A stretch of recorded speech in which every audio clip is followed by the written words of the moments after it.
Салам достор, биздин каналга жазылыңыздар. Башкалар көрсөтпөгөндү биз көрсөтөбүз. Канатбек Макенович, айтсаңыздар, допинг менен вообще биздин кыргыз спортунун тарыхында канча спортсмен кармалып, ошол канча ошол мен 1-2 скандал уккамда канчанчы жылы анан канча спортсмендерибиз кармалды эле? Акыркы 4 жылда ала турган болсок 4 спортсмендин кармалган. Канчанчы жылдары ошондо? 2000 Олимпиада 16-жылдан берки. 2016-жыл ошо так ар бир жылы канча адам кармалды эле деп айтып берсеңиз? 2016-жылы Олимпиадада кармалган спортсменибиз бар. Микрофон жакыныраак алып алыңызчы. Угулбай атат. Олимпиадада оор атлетика боюнча спортчубуз кармалган 2016-жылы. Андан кийин 3 спортсмендин фамилиясы айтылган. Баш аягы 4 жылда 4 спортсмен белгилүү болгон кармалгандыгы тууралуу. Эгер ошол биринчи ызычуубуз 16-жылы болду деп атасызбы? Же андан мурда допинг менен скандалдарыбыз бар беле? Андан мурунку дагы ушул сыяктуу кээ бир учурлар болгон. Ага чейин да болгон ушундай. Анда менде мындай суроодо эмнеге бул мыйзамды эмилеп алып келатасыздар? Дүйнө жүзүндө спорт өнүгүп, эч жактан бери допинг деген канча жылдан бери көтөрүлгөн нерсе эмнеге эмип алып келатат комитет? Азыр алып келип отурат, бирок буга чейин биз иш аракеттерди жүргүзүп атканбыз.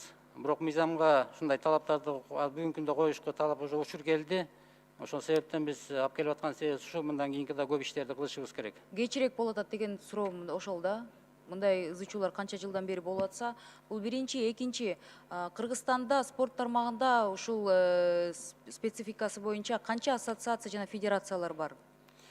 Бизде Кыргызстанда 100дөн ашык спорттук федерациялар бар. Ошол федерациялардын баары дүйнөлүк ВАДАнын кодексин кабыл алышкан. Булар эл аралык федерация менен ВАДА менен түздөн-түз иштешет. 100дөн ашык федерация. Бюджет тарабынан канча каражат бөлүнөт? Бюджет тарабынан жыл сайын биз ушу ВАДАга взнос төлөйбүз. Быйылкы взнос биздики $10.000. Бирок биз ушу Ар бир федерациягабы? Жок, федерация эмес, биз ВАДАга. ВАДАга төлөнөт. 2010-жылы биз кабыл алгандан кийин биз ошо 7-8 жыл төлөбөптүрбүз. Ошону барып сүйлөшүүлөрдүн эсеби менен $50.000-га жакын долларды алар кечишти. Акыркы 3 жылдан бери биз төлөп келатабыз. Кээ бир мамлекеттер, Японияны алсак, алар жылына $1.3 миллион чейин төлөшөт. Ушундай чоң суммалар төлөгөн учурлар бар. Кыргыз мамлекетинде канча ассоциация жана федерациялар бар спорт тармагында? 100дөн ашык. 100дөн ашык. Аякта Олимпиада спорттун түрлөрү боюнча. Ошолор мамлекет тарабынан кандай жардам алышат? Мамлекет тарабынан бекитилген бюджетке жараша биз календардык планын бекитебиз. Ошонун негизинде дүйнөлүк чемпионаттарга, Олимпиада оюндарына, Азия оюндарына, башка мелдештерге бизден алышат акчаларын. Мисалы катары федерация дзюдо бюджеттен канча каражат алышат? Федерация дзюдо примерно болжол менен 12 миллиондун тегеретесинде алат. Бир жылда? Бир жылда. Бул эмнеге кете турган каражат? Бул негизги каражат ушу Олимпиада оюндарына даярдануу, дүйнөлүк чемпионатка, Азия чемпионатка даярдануу, балдардын фармакологиясы, окуп машыгуу сборлору, ар кайсы мелдештерге чыгуусу, форма экипировкасынан бери. Сиз эми жетекчилердин бирисиз да, ошо мен сизге мындай суроо берет элем да, сиздин жеке оюңузча ушунча жүздөй ассоциацияларыбыз бар. Кыргызстанда ар бир белгилүү саясатчы, ар бир белгилүү адамдардын жок дегенде ар бир тиги 3-чү, ар бир 4-чүсүндө өзүнүн жеке спорт залы бар да. Сиздин оюңузча андан көрөк ушул федерация менен ассоциацияларга жардам берилсе туура болот беле? Каржы маселеси боюнча. Каржы маселеси боюнча биз баардык федерацияларга толук кандуу жардам бере албай келип атабыз. Жок, сиз эмес, бюджет эмес. Мен айтып атам, жеке оюңузду сурап атам. Азыркы заманда Кыргызстанда ар бир белгилүү саясатчынын жок дегенде өзүнүн бир спорт клубу бар.